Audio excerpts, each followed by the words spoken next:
Well, speaking of society breaking down and staying in the UK, M&S, it's a clothing store, used to be called Marks and Spencer, major department stores in the UK. They're under fire after a transgendered staff member harassed a 14-year-old girl who was shopping with her mum. Now, the mother complained she'd gone to the store with her 14-year-old who was buying her first bra when a transgendered staff member, that is a man who identifies as a woman, about 6'2", comes over to the 14-year-old girl and offers assistance with trying on her first bra. The girl was horrified, immediately reported it to her mum, and they left the store. Then they complained, as you would, and this is the response they got from the store. They replied in writing, "We want our stores to be inclusive and welcoming places for our colleagues, staff and customers. We've written to the customer and explained that our colleagues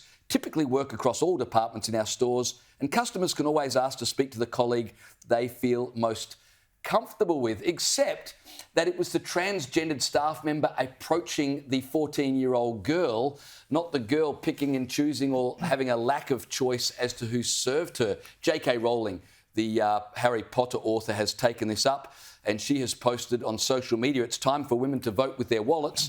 If stores like M&S continue to flout the Supreme Court ruling on women-only spaces, prioritising the wishes of men who want to undress near or help fit bras on teenage girls, a boycott seems appropriate." Well, that's absolutely true. I should point out the incident at M&S happened in March. The Supreme Court ruling was the month after that.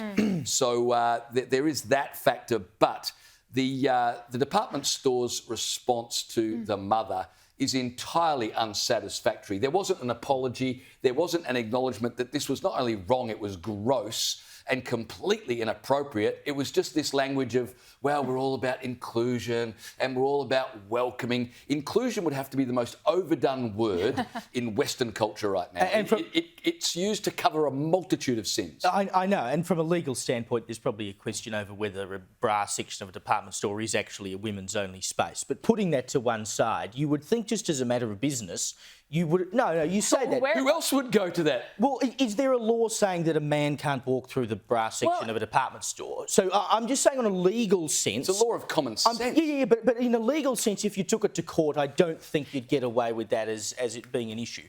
But you would think as a matter of business that you wouldn't have male or, biological men who now say they're women going up to people in the bra section of a department store, particularly a teenage girl, and asking them if they want to try a bra on. And the thing that I just don't understand is this having happened, which is a situation that I assume management didn't foresee happening for pretty obvious reasons, because it's not all that long ago you wouldn't have had transgender staff walking around in there anyway.